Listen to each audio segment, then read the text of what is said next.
In this presentation, we're going to talk about how to use social media in the workplace.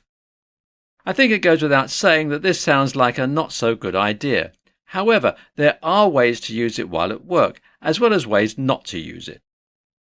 It doesn't matter what social media platform you, your employees, or your business is on. It's important to use it properly. So let's get right to it.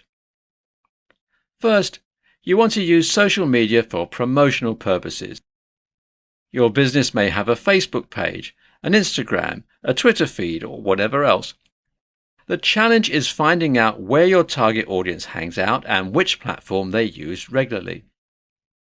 You might have a special sale going on, and you might want to post it throughout the social media channels where you're most active. You need to have the right offer in front of the right people. When this happens, your customers will know what's up and buy what you've got.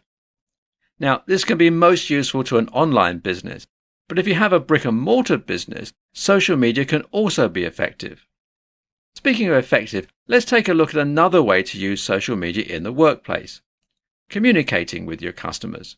Your customers may have something nice to say about your products or services, and they might leave you a positive review. On the other side of the coin, you have the negative reviews. This is your chance to rectify the situation and talk to them. You want to be authentic and helpful. Some may be unwilling to talk and you may have lost a customer. If that's the case, then it is what it is. Otherwise, you might want to solve the problem and help them out. This could mean giving them store credit or their money back. This all depends on your policy. Social media is one way for your customers to communicate with you. Third, offer a little bonus for those who have followed you on social media or have signed up for your email newsletter. Give them a bit of extra value so they feel appreciated as a customer. This can be a coupon for 10% off, buy one get one free special, or something else. You may keep track of your followers and you may offer them something nice as a way to say thank you. If you do that, you might have lifelong customers. Finally, we have a behind-the-scenes post. Talk about what's going on behind the scenes with your business. What kind of specials are you planning on putting together in the near future? What kinds of products or services are you planning to release?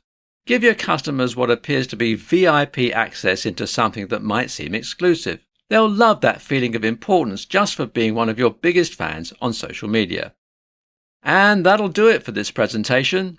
I hope you found it enjoyable. Social media shouldn't be used for personal things when you're in the workplace.